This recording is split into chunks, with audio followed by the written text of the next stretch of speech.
जब मैं 19 साल का हुआ तो मेरी मौसी हमारे घर में ही काम करती थी। मेरे माँ बाप कुछ महीनों के लिए इंडिया से बाहर गए थे।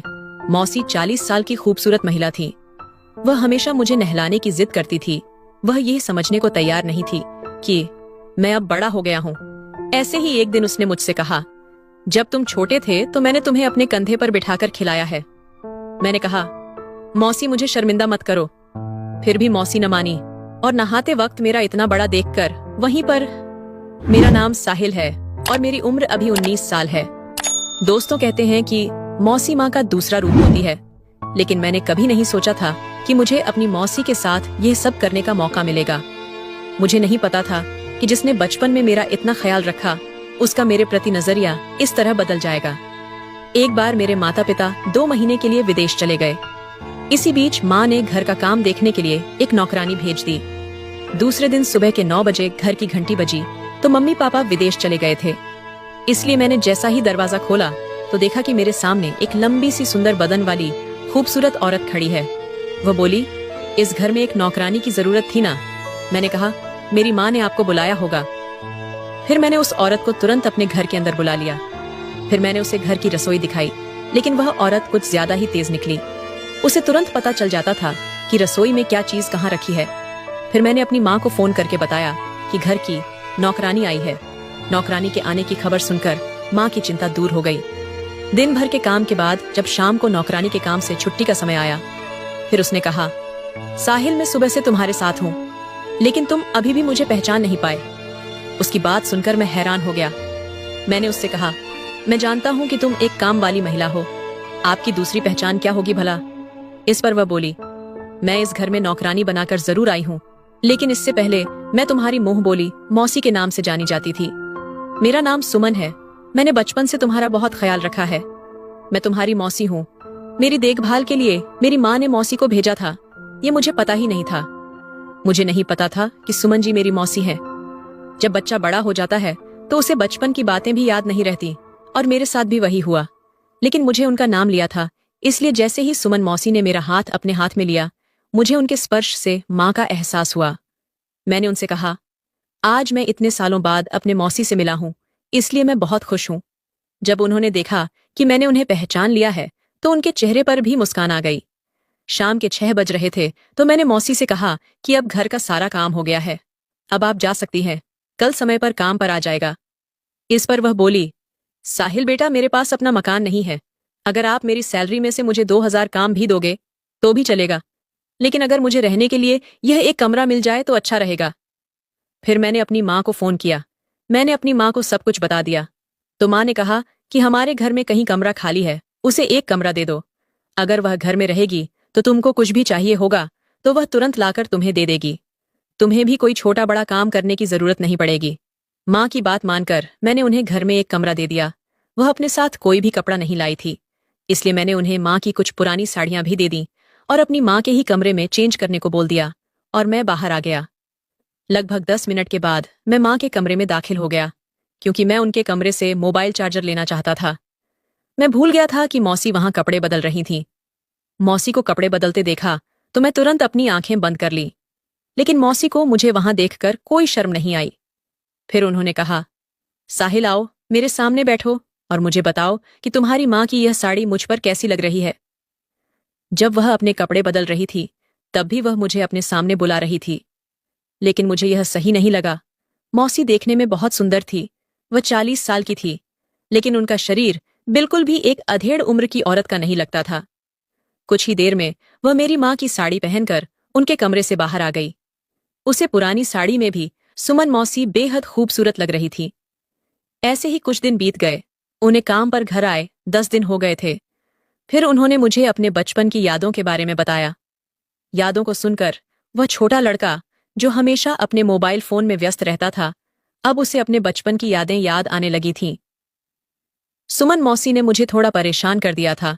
उसे आए हुए कुछ दिन हुए थे, तभी उसने मुझसे कहा कि साहिल आज मैं तुम्हें अपने हाथों से नहलाऊंगी। मुझे उनके हाथ से नहाने में बहुत शर्म आ रही थी। मैंने मौसी से कहा, नहाने का काम छोड़ दीजिए, बल्कि आप देखिए कि आज नाश्ते में क्या बनाना है।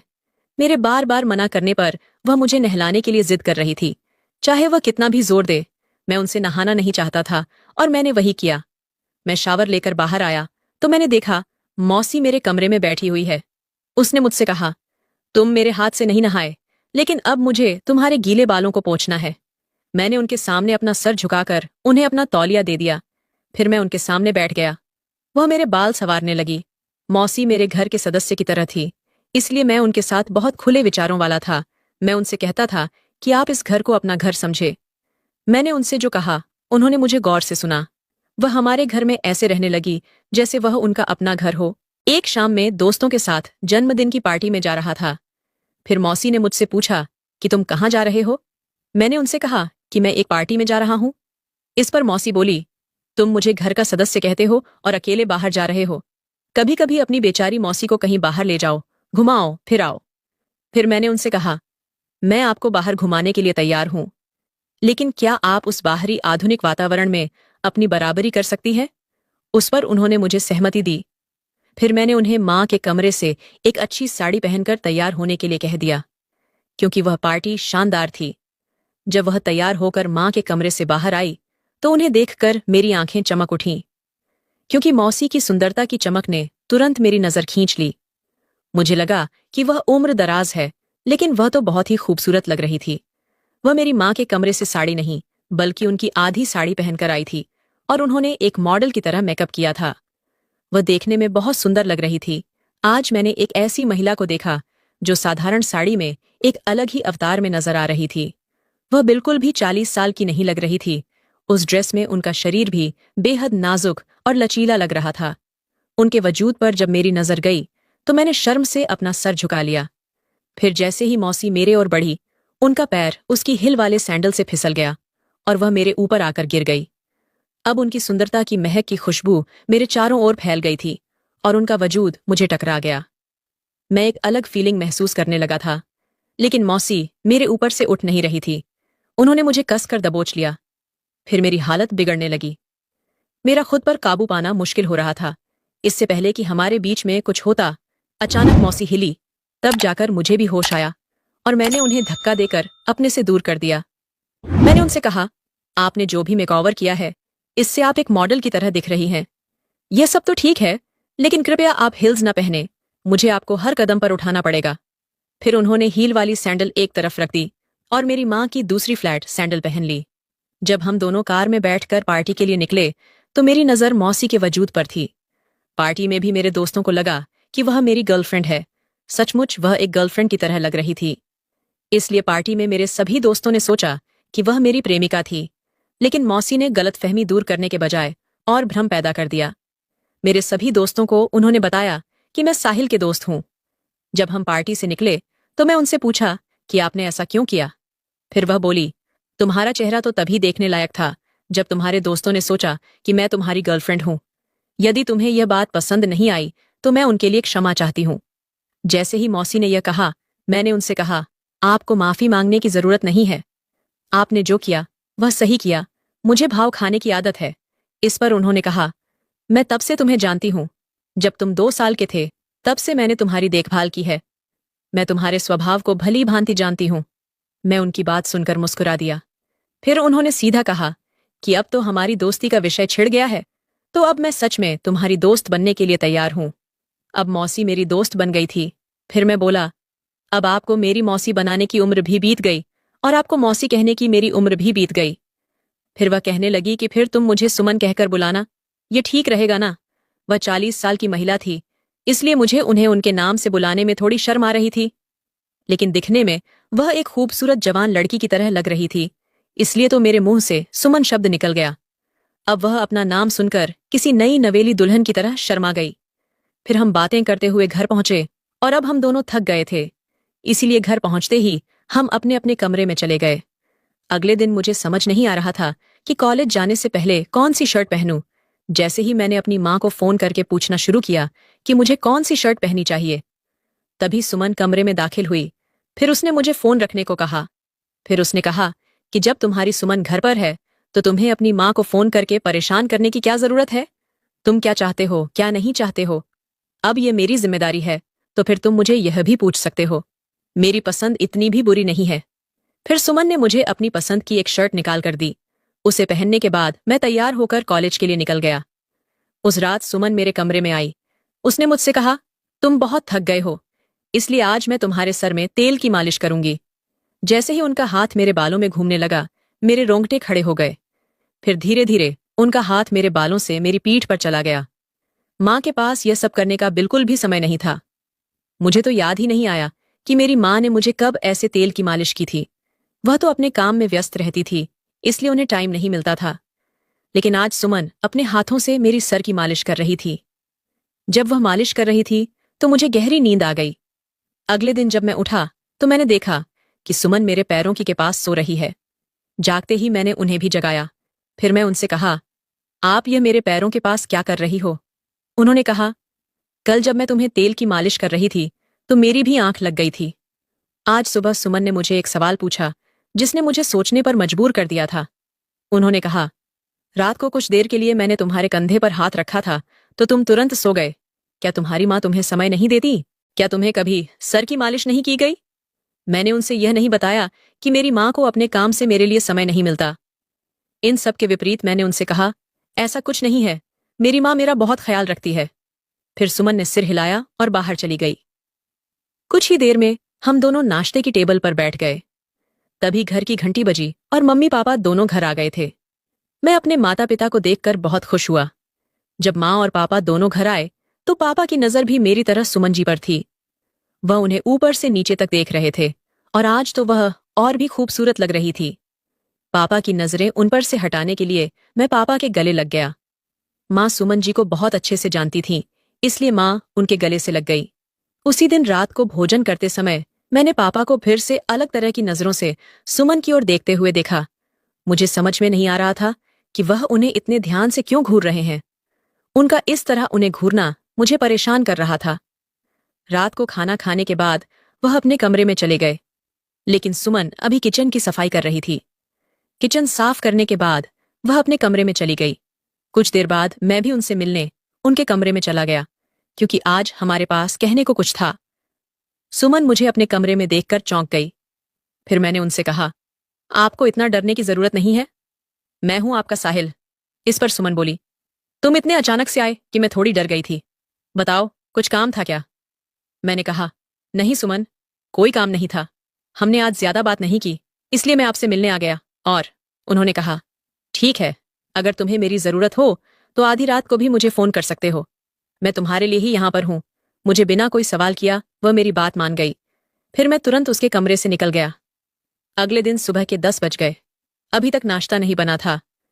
सुमन जी जो हर दिन मेरे लिए 8 बजे नाश्ता लाती थी, आज 9 बजे तक नाश्ता नहीं लाई थी। इसलिए मैं रसोई में यह देखने गया कि नाश्ते में देर क्यों हो रही है।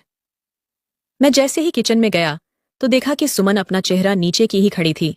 वह गहरी सोच में पड़ी थी। मैंने उनसे पूछा कि क्या हुआ। फिर वह बोली, तुम्हारे पापा। वह आगे कुछ कहने ही वाली थी कि तभी पापा रसोई में आ गए। पापा को देखकर उन्होंने अपना सर मेरी ओर से घुमा लिया। कल जब से पापा घर आए हैं, तब से पापा की बुरी नजर सुमन जी पर थी। मैं उस पर उनकी बुरी नजर देख सकता था। सुमन सिर्फ मेरी मौसी नहीं थी, बल्कि अब हमारे बीच दोस्ती हो गई थी। मैं उसके साथ इस तरह दुर्व्यवहार होते नहीं देख सकता था। मैं जानना चाहता था कि एक दिन में पापा ने उसके साथ ऐसा क्या किया कि वह इतनी डर गई।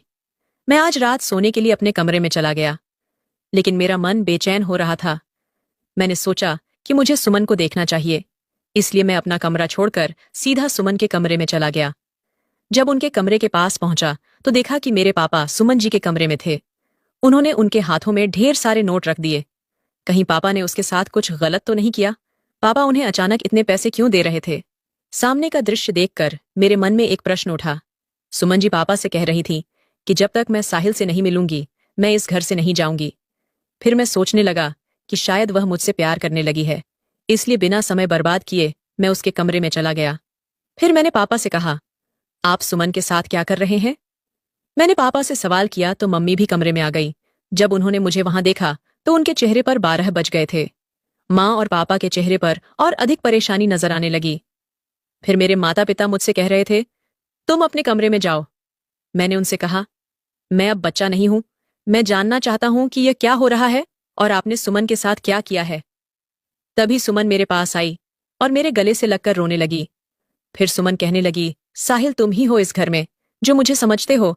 जब से मैं इस घर में आई हूं, मैं तुम्हें इन लोगों के बारे में सच्चाई बताना चाहती हूं, लेकिन मैं एक इंसान होने के नाते चुप रही।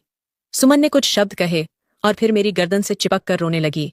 मैंने भी अपने माता पिता के सामने उसे अपनी बाहों में ले लिया और अपने माता पिता से कहा कि अगर आप किसी गरीब महिला के साथ कुछ भी गलत करेंगे तो मैं इसे बर्दाश्त नहीं करूंगा।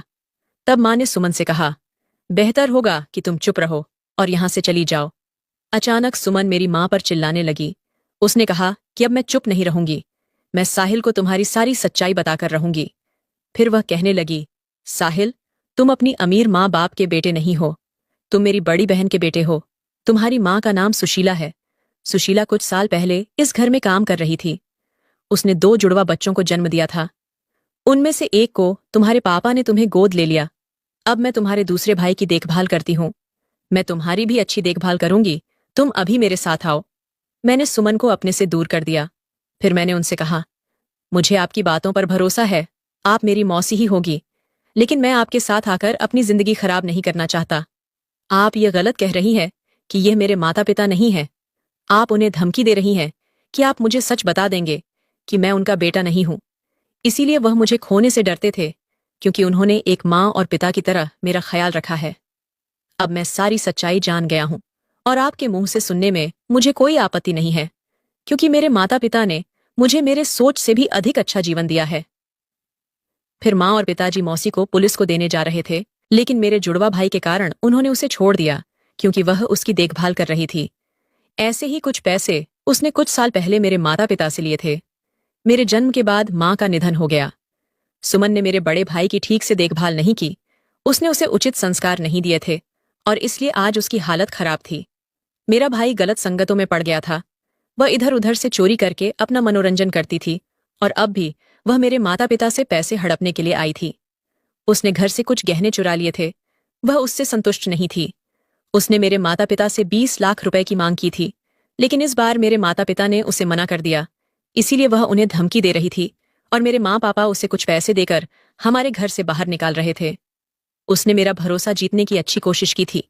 वह मुझे अपने प्यार के जाल में फंसना चाहती थी, लेकिन जैसे ही उसकी सच्चाई सामने आई तो मेरे मन से उनके लिए प्यार निकल गया।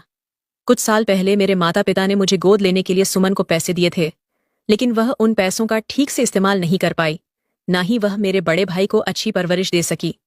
अगर उन्होंने समय रहते उस पैसे और समय की कदर की होती तो आज मेरा बड़ा भाई बेहतर रास्ते पर होता।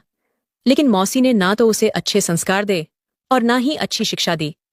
इसलिए मेरे माता पिता ने मेरे बड़े भाई को भी गोद लिया और उसे भी मेरी तरह अपनी औलाद की तरह समझने लगे और मौसी को हमेशा के लिए इस घर से निकाल दिया। मैं अपने माँ बाप का बहुत बहुत आभारी हूं, जो उन्होंने मुझे और मेरे भाई को इतनी अच्छी जिंदगी दी।